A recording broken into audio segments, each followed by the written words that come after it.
अस्सलाम वालेकुम दोस्तों, उम्मीद है आप लोग ठीक हैं, खैरियत से हैं। अल्लाह ताला की ज़ात आप लोगों को अपने हिफ्ज़ व अमान में रखे, आबाद रखे, खुश रहें। जहाँ भी रहें, आप लोगों से गुज़ारिश हमेशा जो की जाती है वो चैनल को सब्सक्राइब करने की है।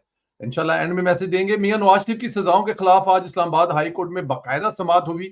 आज सज़ाओं के खिलाफ अपीलों पर बाकायदा समाअत थी। मियां नवाज शरीफ के वकील अमजद परवेज ने अदालत को बताया कि मैं 4 से 6 घंटों के दलाइल अपने जो है वो मुकम्मल कर लूंगा और पूरा अपना मौकफ जो है वो अदालत के सामने रखूंगा। जज साहब ने नैब से पूछा कि वो कितने घंटों में दलाइल पूरे करेंगे, तो उसने कहा कि मुझे सिर्फ आधा घंटा चाहिए। अब अंदाजा करें कि नैब खुद इस केस को चलाने में दिलचस्पी नहीं ले रहा, क्योंकि वो साजिशी केसेस को चलाने पर मुतफिक नहीं है। उन्हें अब इंतजामी केसेस की पैरवी नहीं करनी। अगर यहाँ पुरानी नैब होती तो वो रखना डालती, तखीर के बहाने ढूंढती और नवाज शरीफ को फंसाने के लिए झूठी चीजें ढूंढ के लाती, जिनका सिरे से कोई तल्लक ही ना होता और मकसद सिर्फ और सिर्फ मियां मोहम्मद नवाज शरीफ के खिलाफ इन केसेस को तवील देना होता। खैर, जज साहब ने कहा कि समाअत पीर के रोज से शुरू कर लेते हैं, जिस पर आजम तारड़ साहब ने दलाइल दिए। ये बुनियादी हकूक का मामला है, 2018 का मुकदमा है। नवाज शरीफ ने इलेक्शन लड़ना है, इसे रोजाना की बुनियाद पर सुना जाए। यानी जैसे रोजाना की बुनियाद पर सजाएं सुनाने के लिए समातें हुई थी, अब इन पर अपीलों पर भी समातें इसी रफ्तार से होनी चाहिए। जज साहब ने कहा हम देखेंगे केस रोजाना की बुनियाद पर सुनना है कि नहीं। अगर सुनना पड़ा तो फिर इस केस की समाअत के दौरान रेगुलर डिवीजन बेंच मनसूख कर देंगे। आजम नजीर तारड़ साहब ने दलाइल दिए। हम 2 दिन में अपने दलाइल मुकम्मल कर लेंगे, जिस पर जज साहब ने कहा तो 2 दिन तो नहीं लगेंगे, आपको हमें शुरू से लेकर चलना होगा। यानी chief justice Islamabad high court चाहते हैं कि केस को शुरू से सुना जाए, गहराई तक पहुंचा जाए। खैर, केस की समाअत पीर तक मुलतवी करेगी। पीर के रोज से मुमकिन है केस की समाअत रोजाना की बुनियाद पर होनी भी चाहिए। देखें, ये जो केस की समाअत रोजाना की बुनियाद पर इसलिए होनी चाहिए कि जब ये सजाएं दी जा रही थी तो रोजाना की बुनियाद पर होती थी और ऊपर एक एक जज बिठा दिया था। मॉनिटरिंग जज वो मॉनिटर कर रहा था कि जनाब आप रोज इस केस पे सुन रहे हैं, नहीं सुन रहे, सुनवाई हो रही है, नहीं हो रही। और फिर साथ में ये भी मॉनिटर करते थे कि कहीं नवाज शरीफ के हक में तो चीजें नहीं जा रही हैं, क्योंकि नवाज शरीफ के हक में चीजें नहीं करनी। आपको वो जस्टिस शौकत अजीज सिद्दीकी के याद है कि 2 साल की हमारी मेहनत जो है वो जाया हो जाएगी, इसलिए हमें इसको जितनी जल्दी हो सके खत्म करना है। और वो चीजें जो मॉनिटर करने वाले थे वो नवाज शरीफ के खिलाफ चीजें जाने वाली होती थी तो उसको अप्रिशिएट करते थे, और अगर खिलाफ जाने वाली होती थी तो नेक्स्ट डे जज को पकड़कर कान पकड़ा लेते थे कि ये क्या कर रहे हो तुम, नवाज शरीफ को सजा देनी है, नवाज शरीफ को छोड़ना नहीं है।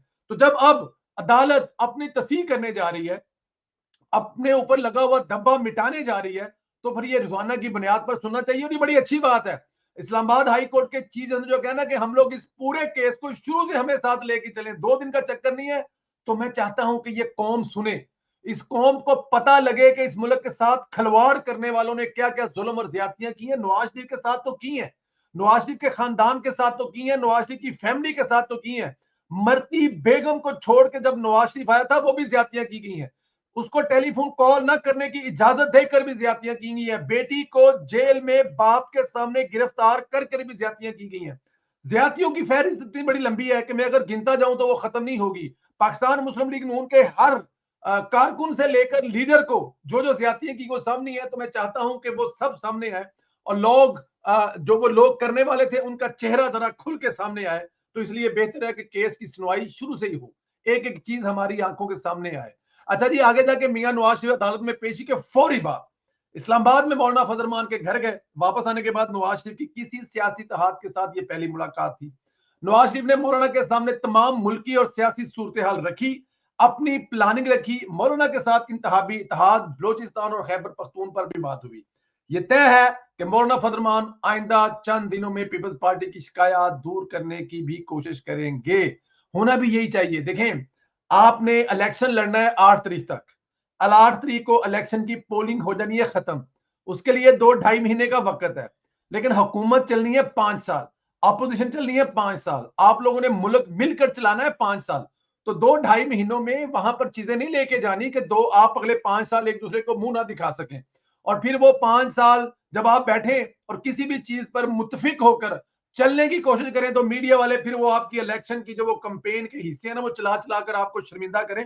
तो मौलाना फजल रहमान साहब शायद पाकिस्तान पीपल्स पार्टी को ये समझाने जाएंगे कि हाथ हौला रखो, इलेक्शन 2-2.5 महीने से मुक जाना है, उसके बाद फिर हमने 5 साल इकट्ठे चलना है और इस मुल्क की खिदमत करनी है। देखें, ये मुल्क अब जो किसी किस्म का एडवेंचर है ना वो बिल्कुल मुतहम्मल नहीं है, अफोर्ड नहीं कर सकता। तो इसलिए मौलाना फजल रहमान साहब की बात जो है वो आसिफ अली जरदारी साहब को तो खैर पहले ही समझ आ गई हुई है, लेकिन बिलावल भुट्टो जरदारी साहब के जो इर्द गिर्द हैं उनको जो समझाने वाले हैं ना, जो उनको लेके निकले हुए हैं और वो जिस किस्म की जुबान इस्तेमाल कर रहे हैं, ठीक है इलेक्शन है वो कर ले अपने वोटरों को खुश करने के लिए। लेकिन अब वोटर भी बड़ा सियाना हो गया, वोटर भी ये चाहता है कि बिलावल भुट्टो जरदारी साहब हमें आप भी ये बताएं, जिस हुकूमत के बारे में आप करते हैं 18 माह में, उसके आप वजीर रहे हैं और तगड़े वजीर रहे हैं, सबसे तगड़े वजीर आपने जितने जहाजों के झूठे लिए हैं किसी ने लिए ही नहीं है।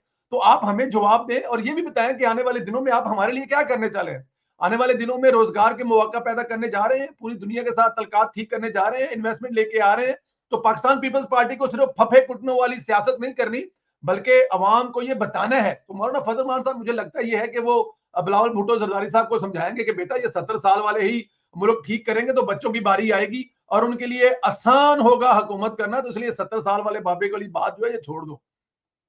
लेकिन दूसरी तरफ बिलावल ने नून लीग और कायदीन के हवाले से आज फिर सख्त जुबान इस्तेमाल की है। दीन जलसे में खिताब बिलावल का काफी सख्त बातें कर रहे थे। बिलावल साहब फरमाते हैं कि मुआशी बहरान से भी बड़ा बहरान पुराने सियासतदानों की अना है। उन्होंने सियासत सियासत को मुखालफ की दुश्मनी में बदल दिया है, खासतौर पर लाहौर के सियासतदान जो कहते हैं अगर मैं नहीं खेला तो किसी को नहीं खेलने दूंगा। बिलावल की इस मुश्किल की वजह से मुझे पता है, वो वजह यह है कि नवाज शरीफ को कौम नजात दहिंदा समझती है और लोग नवाज शरीफ के साथ खड़े हैं। बिलावल के अपने इर्द गिर्द लोग उन्हें छोड़कर नून लीग में शामिल हो रहे हैं। आज खैबर पख्तूनख्वा से पीपल्स पार्टी की बड़ी विकेट गिरी है और पीपी के सूबाई सेक्रेटरी फाइनेंस ज़िया फरीदी ने भी पार्टी छोड़ दी है। इतलात है कि वो नून लीग में शामिल हो रहे हैं और गुज़श्ता दिनों जब बिलावल पेशावर गए थे तो विकेटें गिरी थी और बस यही बिलावल की फ्रस्ट्रेशन है। बड़ी वजह यह भी है, मुझे नहीं लगता किसी जगह पे नवाज शरीफ ने कहा है कि मैं हूं तो हूं। ये वो इमरान खान कहा करता था कि मेरे खिलाफ कोई चॉइस नहीं है तुम लोगों के पास। और मियां साहब तो कह रहे हैं जी कि हम लोग आ गए हैं, अवाम में जाएंगे, इलेक्शन लड़ेंगे, जिसको वोट देगी वो आगे आगे मुल्क की खिदमत करे। मियां साहब तो किसी जगह पे बात ही नहीं कह रहे। बिलावल साहब जो है ना वो ज्यादा थोड़ा सा मतलब कि इसको टेंशन ले रहे हैं और मैं समझ सकता हूं। उनके बाबा ने उनको बताया था कि बेटा अगला प्राइम मिनिस्टर बिलावल भुट्टो जरदारी बनना जा रहा है। तो अब जब उसको लगा पता कि यार कौम तो इस वक्त मियां नवाज साहब तरफ देख रही है, कौम तो ये समझ रही है कि मियां साहब आएंगे तो सारे मसाइल हल होंगे। कौम को तो 21 अक्टूबर वाले जलसे के बाद कुछ और ही माहौल नजर आ रहा है। अब वो दानिश्वर भी और अब बिलावल भी एक ही बात पे अड़े हुए, नहीं जी वज़ीर-ए-आज़म मैनू बना दो। ओ भाई आपको वज़ीर-ए-आज़म अवाम ने बनाना है, जाए अवाम के पास और उनको बताएं आपकी कारकर्दगी क्या है, उनको बताएं आपने क्या मसाइल हल किए हैं। 18 महीने की हुकूमत की जवाब देना अवाम को। नून लीग से तो जवाब लेके देते हैं अवाम को, लेकिन आप खुद भी जवाब दें। आप उस 18 महीने की हुकूमत का हिस्सा रहे थे, जिस हुकूमत में आप फरमाइश किया करते थे कि सिंध को शहबाज पीर चाहिए, वही शहबाज पीर अब आपके खिलाफ इलेक्शन लड़ने जा रहा है, तो आपको तकलीफ हो रही है। लेकिन खैर कोई नहीं, मुझे इन बातों की टेंशन नहीं है। ये हुसन है सियासत का, ये हुसन है इलेक्शन का, इसी दिन चलती रहती है। इमरान खान के हवाले से अच्छी खबरें नहीं है, यानी मुश्किलात कम नहीं होती दिखाई दे रही। आज दो अहम पेशरफ्त हुई है। 9 मई के केसेस में इंसदाद दहशतगर्दी लाहौर में आज साबिक सूबाई वजीर डॉक्टर यास्मीन राशिद, सेनेटर इजाज चौधरी, साबिक रुकने कौमी असम्बली रुबीना जमील पर जना हाउस केस में फर्द जुर्म आयद हो गई है। बाकायदा ट्रायल का आगाज हो चुका है। हमने आपको बताया था कि इलेक्शन से कबल 9 मई के मुलजमान को कैफरे करदार तक जरूर पहुंचाया जाए, इसका बाकायदा आगाज हो चुका है। इसमें रुबीना जमील हैदर, साबिक corps commander Gujranwala general retired Jameel Haider की अहलिया है जो 9 मई को सानहे में मुलव्वस पाई गई थी, इन पर भी फर्द जुर्म आयद हो चुकी है। ये तमाम इशारे इन लोगों के लिए पैगाम है जो कहते हैं कि 9 मई से माफी मिल जाएगी। 9 मई पर एक अहम पेशरत यह भी हुई है कि निगरान वज़ीर दाखिला ने कहा कि इमरान खान का ट्रायल भी मिलिट्री कोर्ट्स में ही होगा। ताहम देखना है कि सुप्रीम कोर्ट नजरखानी दरखास्त पर क्या फैसला देती है। वफाकी हुकूमत की नजरसानी अपील पर फैसला सुप्रीम कोर्ट करेगी। मजबूत मुलजम मतलब वो तगड़े सबूत हैं, सजा जो जाहिर है वो दिलवा सकेंगे। सरफराज बुगटी साहब कह रहे हैं कि सिविल कोर्ट में हमारी तहकीकात कमजोर होती है, इसलिए हम सुप्रीम कोर्ट में हर मुमकिन कोशिश करेंगे कि मिलिट्री कोर्ट के हक में फैसला ले लें। आखिरी खबर यह है, इमरान खान जेल से खबर मानी का जवाब भेजा है। काफी लान तान करने के बाद अपने वकला के जरिए खबर मानी के इल्जामात को झूठ करार दिया है। इमरान खान ने अपनी कानूनी टीम से मशावरत की है कि खबर मानिका के खिलाफ कानूनी कार्रवाई की जाए। इस मकसद के लिए पिंकी पीर भी सरगर्म है। मुमकिन है पिंकी भी कोई ऐसा इंटरव्यू दे जिसमें वो खबर मानिका को जवाब दे सके। अलबत्ता मेरी इतलात है कि खबर मानी के पास तमाम तफसीलात सीसीटीवी वीडियोस मौजूद है जिनमें इमरान खान अपने दोस्तों के साथ आकर घर पर कब्जा करके बैठ जाता था। बड़ा मजा आने वाला है ਹੁਣ ਜਦੋਂ ਆਏਗੀ ਨਾ ਪਿੰਕੀ और जवाब देगी खबर मानिका ਨੂੰ ਤੇ खबर मानिका पिंकी ਨੂੰ ਚੱਸ ਆ ਜਾਣੀ ਹੈ।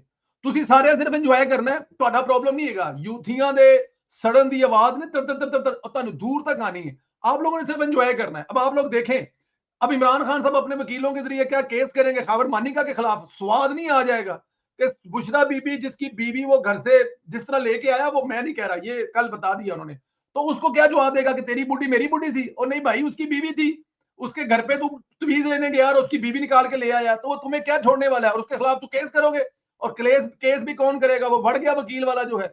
ये सारी बातें हैं। इमरान खान साहब ने इससे पहले अमेरिका के खिलाफ भी केस किया, शाहजेब खानजादा के खिलाफ भी केस किया, शहबाज शरीफ के खिलाफ भी केस किया। इमरान खान के केस ऐसे ही हैं जैसे 1 करोड़ नौकरियां और 50 लाख घर। इससे ज्यादा मैं कुछ नहीं कहूंगा।